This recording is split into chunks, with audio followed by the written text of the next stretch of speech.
7 de la mañana con 55 minutos. Saludamos con nuestro primer invitado, ya lo vemos conectado, al economista Marco Flores, que nos acompaña ya.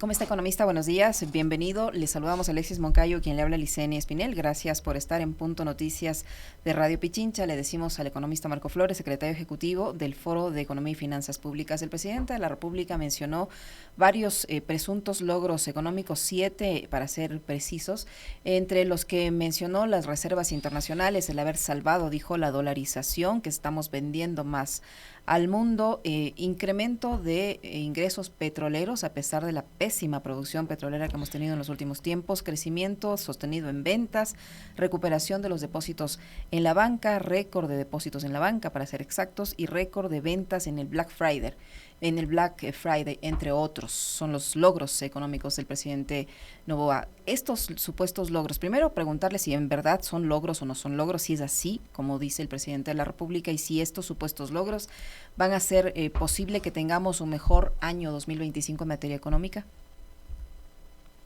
Buenos días, Liceña. Un gusto saludar a usted, a Alexis, a toda la gente que escucha y ve este programa. Con gusto me voy a referir a esto, pero yo quisiera que me permita un minuto para referirme a algo extremadamente importante que acaba de decir Alexis, sobre esta ley que el presidente de la República ha ordenado que se publique en el registro oficial. Mire, yo creo que este es el resultado de algo gravísimo que ocurre en el Ecuador. El Ecuador no tiene institucionalidad ni Estado de Derecho. Y mientras el Ecuador carezca de institucionalidad y Estado de Derecho, no podrá proyectar una buena economía, no podrá tener un buen crecimiento económico, no podrá ofrecer buenas oportunidades de progreso para su gente, ni podrá tener la inversión que el Ecuador necesita. Esta es una muestra flagrante. Tenga razón la Asamblea o tenga razón el presidente. Yo creo que tiene razón la Asamblea, por lo que he escuchado a los constitucionalistas del día de ayer. Pero de donde venga la razón, esta es una muestra terrible de lo que ocurre en el Ecuador y que no ocurre de gana. La gente tiene una enorme responsabilidad en todo esto. Punto número uno. El punto número dos. A mí me parece que lo que debería haber hecho el presidente de la República, y lo digo como ciudadano, con el derecho que tengo de opinar, es consultarle a la Corte Constitucional antes de ordenar la publicación en el registro oficial de esta ley. El registro oficial no puede hacer otra cosa que publicar, es una especie de buzón del gobierno, una imprenta del gobierno.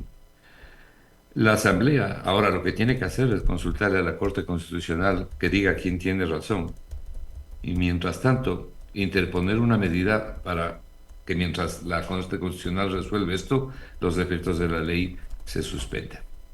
Pero aparte de esto, que es el campo legal y que finalmente resolverán los abogados, lo resolverán bien o mal, pero lo resolverán. Yo le quiero hacer notar algo respecto al contenido de la ley. Yo estoy absolutamente en contra del contenido de la ley. Primero porque no creo que así se marque ninguna trazabilidad para el narcotráfico, ni que se controle el narcotráfico o que se ayude a controlar el narcotráfico. Adicionalmente, porque lo que se crea es un impuesto que va del 1 al 5% para la compra-venta de vehículos usados en un momento de fuerte contracción de la economía ecuatoriana, fuerte caída del empleo, fuerte caída del consumo y de la demanda en general. Tanto es así que el Banco Central no le ha quedado más remedio que reconocer que todos estos indicadores se han ido guarda abajo. Y lo ha reconocido y lo ha publicado, y por eso es que ha modificado sus previsiones económicas. Lo propio ha hecho el Fondo Monetario Internacional, que dice que la economía va a crecer 0,3% este año. Hay gente que cree que la economía tendrá un crecimiento negativo, pero quedémonos con que el crecimiento de la economía, de acuerdo a todas estas instituciones, va a estar por debajo del 1%.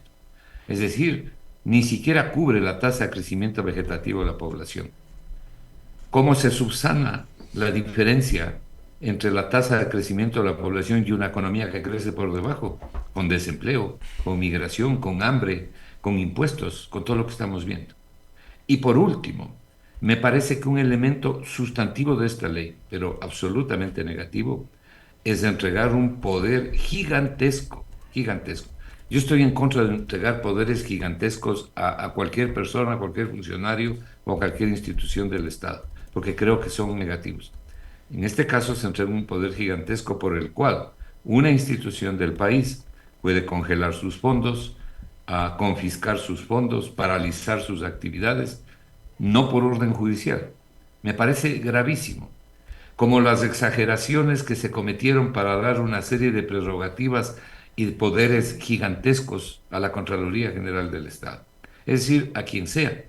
Y la Asamblea tiene mucho que hacer en esto, porque la Asamblea, ¿no? Entre los gravísimos errores que ha cometido, es que cuando se aprobó el incremento del IVA, le dio al presidente la prerrogativa de que el presidente modifique del 12 al 15% el IVA por su sola decisión, es decir, renunciando la Asamblea a la representación conferida por la gente.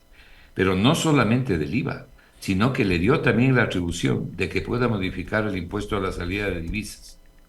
Y ahora resulta que el presidente ha expedido un decreto con base a esa atribución dada por la Asamblea Nacional, un decreto por el cual elimina el IVA, es decir, elimina el impuesto a la salida de divisas, lo elimina y lo vuelve a cero en los meses de enero, febrero y marzo del próximo año, y a partir de abril lo pone en el 2,5%.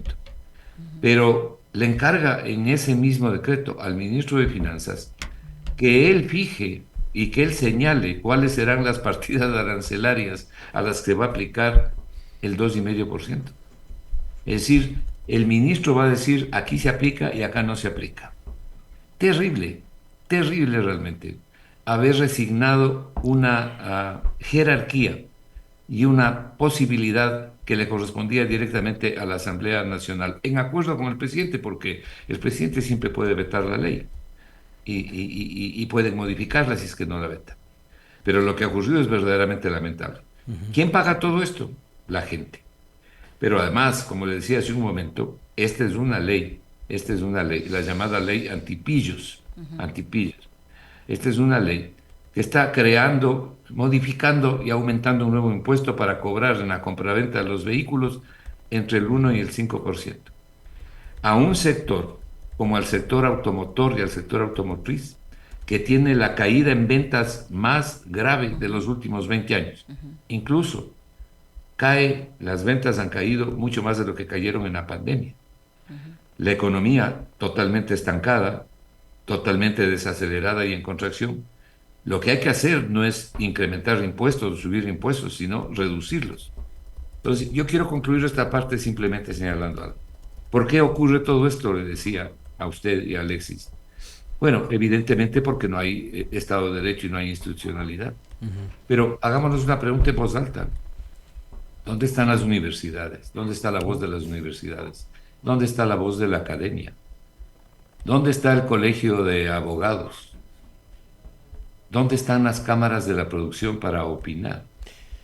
Y en general los diferentes colectivos que hay en el país. Perdón que le interrumpa, economista, porque ahí sí me tocó un punto sensible. Buenos días, un gusto saludarle. Qué pena que no nos acompañe acá, siempre es un gusto saludar con usted.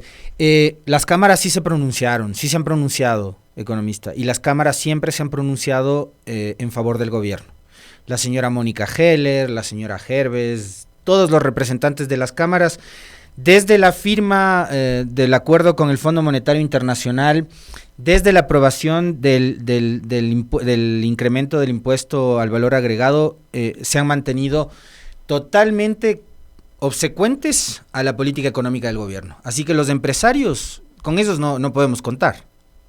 Bueno, yo me refería a lo que ha ocurrido el día de ayer, que es cuando se promulgó, en definitiva, lo que promulgó el presidente, es decir, mandó a publicarse en el registro oficial. Pero en general, en el espectro ecuatoriano, ¿quién se pronuncia aquí? Nadie. Las consecuencias de esto las va a pagar la gente, ¿no? Son pocos los periodistas independientes, la gran prensa está callada. Entonces, ¿de qué nos quejamos? No somos los ciudadanos ecuatorianos los que hemos escogido los 3 últimos gobiernos. ¿De qué es lo que nos estamos quejando? Y yo no estoy defendiendo este tipo de medidas, estoy absolutamente en contra. Me parece que son negativas, que no le hacen bien a la economía y que no le hacen bien a la gente. Pero también hay que reflexionar, pues, y saber que cuando se cometen errores tan graves, las consecuencias evidentemente llegan y están llegando todos los días. Vamos a ver ahora qué es lo que dice la Corte Constitucional, porque me supongo que la Asamblea Nacional va a pedir que la Corte Constitucional dirima esto. En fin, voy al punto de su pregunta inicial. Mire, yo siempre cito a Jean-François Revel por el conocimiento inútil, ¿no? El libro que él escribió a mediados de los años 80, en donde él señalaba que la fuerza que mueve al mundo es la mentira. Decía, la mentira es la principal fuerza que mueve al mundo. Pero no solo que tuvo razón, sino que la mentira sigue siendo la primera fuerza que mueve al mundo. Y Ecuador da testimonio todos los días de eso. Yo he escuchado a un par de economistas neoliberales criollos salir verdaderamente a mentir de la manera más cínica, de la manera más cínica, a mentirle a la gente. Yo jamás en mi vida he dado una cifra que no sea oficial. Jamás he señalado una cifra de la cual yo no estoy seguro. Me puedo equivocar, pero las cifras que yo doy son siempre cifras oficiales y me voy a remitir a ello. A lo que a lo que están diciendo los funcionarios del gobierno, ¿no? Primero señalan que han incrementado las reservas internacionales en 4.500 millones de dólares. Bueno, el presidente de la República, el señor Noboa, tomó posesión de su cargo el día 23 de noviembre del año 2023. Ahí se posesionó como presidente. Del 2023 al 2024, a noviembre 30 al 2024, las cifras pertenecen al Banco Central, la Reserva Internacional se ha incrementado en 1.997 millones de dólares, no en 4.454, sino en 1.997, menos de la mitad. Pero independientemente de eso, ¿cuáles son las razones de ese incremento de la Reserva Internacional? ¿Se produce porque la economía está generando más recursos, porque hay un dinamismo en la economía que produce el crecimiento de la recaudación tributaria, porque tenemos mayor empleo y hay mayores contribuciones? No, ha sucedido todo lo contrario. La única razón por la cual se incrementa la Reserva Internacional, que ellos mismos la bajaron a la mitad, es decir, en los gobiernos de Moreno, de Lasso y de Noboa, la única razón por la que se incrementa es por el brutal incremento de la deuda pública. Ahora veamos qué dice el Banco Central sobre la deuda pública en este periodo, porque desde el señor Moreno hasta el señor Noboa, hasta noviembre, hasta septiembre, que es la última cifra del Ministerio de Finanzas sobre deuda pública, esta deuda se ha incrementado en más del doble, en más del 100%. El presidente anterior, Rafael Correa, la dejó en alrededor de 43.000 millones, y hoy, al mes de septiembre del año 2024, que es la última información que publica el Ministerio de Finanzas, la deuda pública está en 87.296 millones de dólares. Eso es 70% del PIB. Sin crecimiento económico es insostenible. Ahora bien, ¿qué más dice ahora el Ministerio de Finanzas en cuanto a las cifras que publica? Entre el 23 de noviembre, que llegó al gobierno el presidente Noboa, y esta cifra del 30 de septiembre, que es la última publicada, el señor Noboa ha incrementado la deuda en 5.244 millones de dólares netos. En un año. A la vena. Qué bestia. ¿No? Por eso es que ha logrado incrementar las reservas internacionales. Claro, no todo ha ido a las reservas internacionales. ¿Por qué razón? Porque se está usando de deuda externa y deuda interna para pagos del presupuesto del Estado. El presupuesto del Estado es otro desastre, donde están escondidas una serie de cosas lamentables a las que me voy a referir brevemente, porque tiene una enorme insostenibilidad del presupuesto del Estado. Por ahí le oí a un economista que decía que las finanzas públicas se han ordenado y que vamos a enfrentar bien el próximo año. El próximo año vamos a tener preocupaciones mayores por el lado del presupuesto del Estado. Y para la gente que tenga dudas, yo recomiendo que lean lo que publica el Observatorio de la Política Fiscal, entre otras organizaciones que presenta buena información y el Observatorio de la Política Fiscal en el Ecuador funciona gracias a las Naciones Unidas. Entonces, no es que es cualquier cosa. Pero en este año, como nunca, el presupuesto del Estado ha recibido ingresos que no estaban programados. Es decir, ingresos básicamente temporales, que el próximo año no van a volver, más allá de lo que están diciendo los neoliberales criollos para mentirle a la gente. Al final del año, los ingresos que recibe el presupuesto del Estado no programados, más o menos serán alrededor de 5.000 millones de dólares. Aquí quiero hacer un paréntesis para darle un dato. De esta deuda pública que acabo de señalar, es el saldo de la deuda pública. El presupuesto del Estado tiene que pagar el 90% de esa deuda. Es decir, básicamente esto se paga con plata del presupuesto del Estado.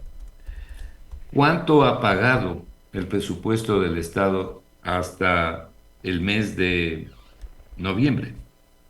9.200 millones en capital e intereses. Eso es más del 10% del presupuesto del Estado. Usted se puede imaginar la bestialidad, perdóneme la frase macanuda, la cantidad de dinero que estamos pagando por capital e intereses de esta enorme deuda pública. ¿Cuál es la consecuencia de eso? La consecuencia de eso es que se asfixia el presupuesto. Y lo primero que se asfixia y se destruye es la inversión del gobierno central. Porque como hay que pagar semejante cantidad de capital e intereses, entonces la plata que debería haber ido a inversión pública para atender los servicios públicos se va a la reserva para pagar la deuda. Y eso no alcanza. Entonces hay que endeudarse más. Y con la nueva deuda pagar vieja deuda. ¿Por qué? Porque tenemos una economía estancada desde hace 7 años. Y seguimos con la misma política económica, estancando la economía. Economista, el director del SRI en estos días ha comparecido a medios de comunicación para intentar imponer el relato de que no ha caído el consumo y de que más bien el consumo se ha incrementado en el tramo de enero a noviembre de este año. ¿Cómo se puede haber incrementado el consumo con, digamos, lo caro que se ha convertido el país a partir del incremento del IVA al 15%, la eliminación de los subsidios a los combustibles, etcétera, etcétera? ¿En qué se basan esos datos de que el consumo o se mantuvo o se incrementó? ¿Y cuánto aporte le da a la economía, por cierto, la migración en este momento? Usted mismo lo acaba de contestar. Bueno, primero yo creo que el SRI, si es que ha dicho eso, está leyendo mal las cifras. Lo primero que tiene que hacer es conversar con el Banco Central. En el Banco Central todavía hay buenos técnicos, ¿no? No es el Banco Central anterior, el que conocíamos, como la primera institución de análisis económico del país, pero todavía quedan buenos técnicos que pueden explicarle bastante bien cuál es la situación del consumo y la demanda, porque el Banco Central ha publicado las cifras, ¿no? Punto número 1. Punto número 2. Este año las reservas de los migrantes suman 6.000 millones de dólares.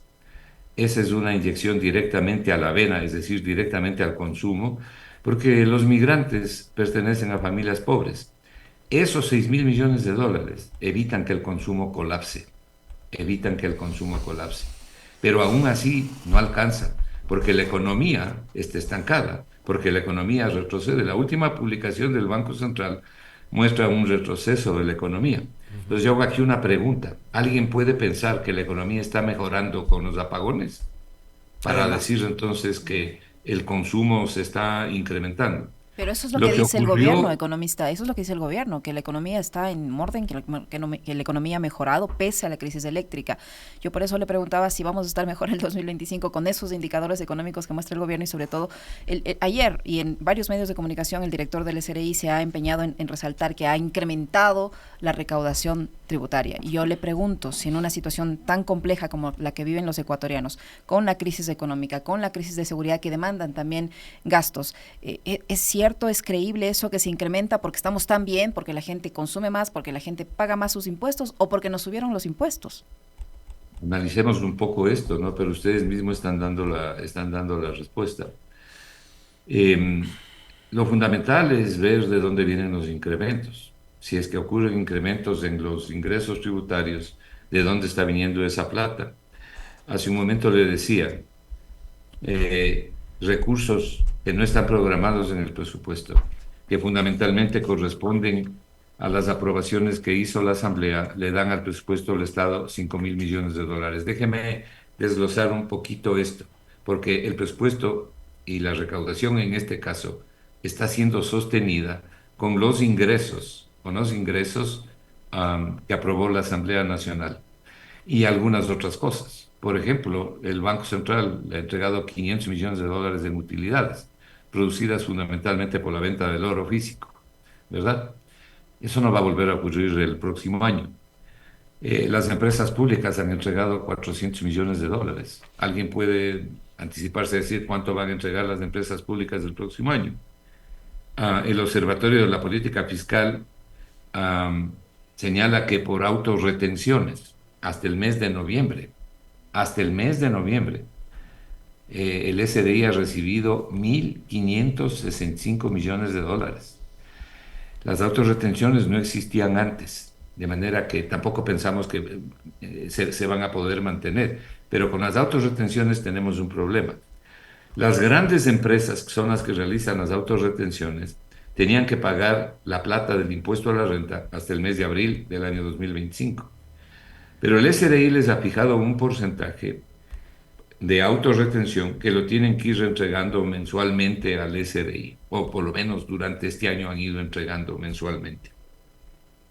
El problema es que la plata que han ido entregando es mayor al dinero que por impuesto a la renta deberían pagar porque la actividad económica ha bajado. ¿Eso qué significa? Significa que el próximo año esas empresas tienen que recibir un crédito tributario y por lo tanto la recaudación del impuesto a la renta disminuye. En este año, en lo que va del año, el Ministerio de Finanzas del SRI ha recibido 556 millones hasta el mes de noviembre. 556 millones por la segunda dosis de remisiones tributarias aprobadas en este gobierno. Las remisiones tributarias no van a haber el próximo año. Esto es lo que está sosteniendo la recaudación. ¿Qué más está sosteniendo la recaudación?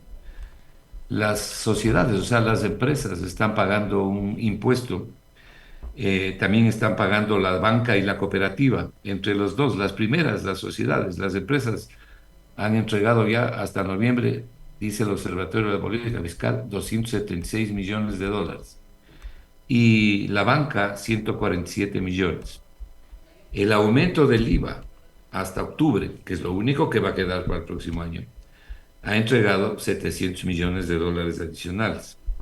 Luego hay un aporte de las empresas petroleras, un aporte obligado por retenciones de IVA a las empresas petroleras. Le han entregado hasta noviembre al SRI, al presupuesto del Estado, 279 millones. Y por último, entre julio y octubre, la reducción del llamado subsidio a los combustibles le entregó al SRI, al presupuesto del Estado, 250 millones. Si usted suma esta lista, que sí lo ha sumado ya el Observatorio de Política Fiscal, y Jaime Carrera presenta que la suma llega a 4.840 millones. De estos 4.840 millones, en el mejor de los casos, usted el próximo año va a tener 1.000 millones. ¿Ok? A no ser que aparezcan nuevos impuestos en el escenario, pero de lo que hay y de lo que ya no habrá el próximo año. Por último, déjeme decir algo y voy a tomar una propia cifra del SRI, porque el SRI publica. La forma de medir la recaudación tributaria no es en dólares nominales. Los economistas, los estudiantes de economía aprenden en primer nivel que la recaudación y algunas otras variables más, no solo la recaudación tributaria, por ejemplo, la deuda pública, ¿no? Tiene que medirse con relación al PIB, porque el PIB es la suma de bienes y servicios que se producen durante un año, pero la población crece, los precios se modifican, casi siempre aumentan los precios, los gustos y las preferencias cambian, entonces hay que ver lo que se recauda con relación al PIB del año. Entonces, con buen criterio, el SRI hace una publicación que está publicada ya en el mes de noviembre y dice que la recaudación del SRI, la recaudación tributaria en el año 2023, me parece que fue 12.3% del PIB. Y en el año 2024 hasta noviembre es 12.9. Esto quiere decir que ha crecido apenas 0.9% del PIB. Eso es un desastre producido por la calamidad económica que estamos viviendo, porque ese 0.9 ni siquiera se justifica con los 5.000 millones de dólares adicionales que está recibiendo el presupuesto del Estado y que no estuvieron programados. Y por si esto fuera poco, es cuestión de ver a cuántos llegan los valores presupuestados que no han sido pagados entre presupuestos o valores presupuestados no pagados en presupuestos anteriores y el actual. ¿Sabe cuánto llegan? 5.000 millones de dólares. Eso es lo que está pendiente de pago. Entonces, cuando uno mira estas cifras que están publicadas por el Banco Central, el Ministerio de Finanzas y el propio SRI, uno no puede pensar que tiene una economía sostenible, ni que tiene una deuda sostenible, ni que la economía va bien, ni que se han puesto en orden las finanzas públicas. La razón es que no tenemos un crecimiento económico que permita sostener la economía, volver la deuda pública sostenible, darle al SRI y al Seguro Social los recursos necesarios por mayor recaudación, no por mayores impuestos en momentos en que la economía se contrae, que cae el consumo y cae la demanda. Economista, para ir cerrando, se nos quedan algunos temas que a mí me interesarían conversar con usted. Por ejemplo, saber cuál es su opinión con respecto de la evaluación que ha hecho Javier Milei en la Argentina con respecto del primer año de funciones, ¿no? Que él dice que también está poniendo en orden la economía de su país, que va a reducir 90% de impuestos, etcétera. Pero para hablar específicamente del Ecuador, yo quiero preguntarle, esta etapa preelectoral y electoral, entre lo que nos resta de diciembre, lo que será la campaña durante todo el mes de enero y los días previos a la elección de febrero, ¿qué es lo que podemos esperar por parte del gobierno? Porque muchos advierten que empezará a ser como súper regalón, ¿no? Es decir, ya ha empezado a ofrecer bonos de $400 a jóvenes y empezará el Estado a operar políticamente para la campaña de Noboa, que está aspirando a la reelección. Bueno, primero sobre el tema de Argentina, sí hay que decir algo porque es muy importante, ¿no? Escuche lo que dice Santiago Cunio, que a lo mejor sea uno de los fuertes candidatos a ganar la presidencia en Argentina. La gente que tenga dudas debería escuchar lo que está diciendo él. Justamente ayer le escuché un editorial. Él usa palabras fuertes a veces para decir las cosas, pero también usa cifras. En Argentina, Milei se enorgullece dice él, de que ha ido reduciendo el gasto público. Claro, pero tiene al 55% de la población en la miseria. Así es. Y al 20% de la población en la indigencia. Y la mayoría de las personas que más sufren son los niños. Ahí están las fotos de los niños durmiendo debajo de los puentes. Entonces, claro, si uno se va a jactar de que liquida la inversión pública, de que liquida los servicios públicos, de que liquida el dinero que debería entregar a la salud, a la educación, bueno, uno debería jactarse que en el cementerio la inflación es cero, ¿no? Porque no hay quien demande. Pero la economía no es eso. La economía es mejorar la calidad de vida de la gente, no sacarle la madre a la gente. Y en cuanto a, porque además la economía, desde la época de Adam Smith, conocido como el padre de la economía, cuando Adam Smith en 1700 escribió un libro que se llamaba Los sentimientos morales, recalcó de manera sustantiva, y él era un hombre de derecha, recalcó de manera sustantiva que la economía tiene por base ética, moral, principios morales. No, si nos vamos por encima de los principios morales y no nos importa lo que le pase a la gente, entonces se pueden enorgullecer como Milei de que baje el gasto público, de que el tipo de cambio está solo en 1.000 pesos por dólar, pero que tiene a la gente muriéndose, ¿no? Como en el Ecuador.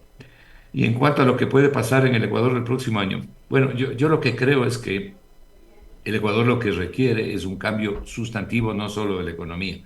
La economía es un capítulo fundamental que hay que cambiar.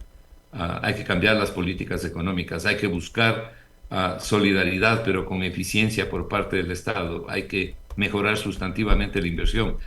Hay que interponer nuevos árbitros a esta deuda brutal que nos va a llegar seguramente a una suspensión unilateral de pagos si no hacemos nada. Es decir, cambiar la economía. Pero hay otro rubro que es tanto más importante y que abarca la economía. No podemos seguir con un país en el estado en que tenemos. Este país tiene que ser reconstruido. Y lo primero que necesitamos es construir una fuerte institucionalidad y un Estado de Derecho. Por eso yo creo que es fundamental para este país una asamblea constituyente en la búsqueda de mejores días, para mejorar lo sustantivo. El deporte nacional en este país es la bronca. La mitad de la población bronquea contra la otra mitad.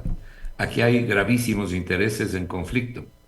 Si no se gobierna desde el bien común y se gobierna solamente desde los extremos, el resultado es un desastre. Hoy hay una nueva bronca entre la Asamblea y el Ejecutivo. Eso no nos conviene a nadie. No le conviene al país. Los cambios son urgentes, pero no estamos haciendo nada, como ustedes mismos señalaban al principio. Entonces, lo que puede pasar, mire, recuerde usted lo que decía Rodrigo Borja durante su gobierno, cuando le consultaban la posibilidad de la reelección. Rodrigo Borja decía que él se opone a la reelección seguida, porque el candidato va a usar los medios y mecanismos del Estado para hacer campaña electoral, y señalaba a Rodrigo Borja que debería interponerse un periodo en la posibilidad de la reelección. ¿Cuánta razón tenía él? Independientemente de quién sea la persona que quiere reelegirse, como un principio para el Estado. Y peor en una economía y en una situación como la que viven los ecuatorianos aquí. Finalmente, cuando uno quiere saber cómo está la economía, hay que ver cómo está la gente, pero no cómo está la gallada y los amigos, sino cómo está la gente de menores recursos y los pobres, que en este país son de más del 40%. Hay que preguntarle a la gente sabe cómo está, y no está mejor, desgraciadamente. Así es. Muchísimas gracias, economista Flores, muy gentil por acompañarnos, muy amable. Muy amable, economista. Sí. El economista Marco Flores, secretario ejecutivo del Foro de Economía y Finanzas Públicas, exministro de Economía, que ha estado con nosotros, dándonos cuenta de esta realidad terrorífica en materia económica. 8:28.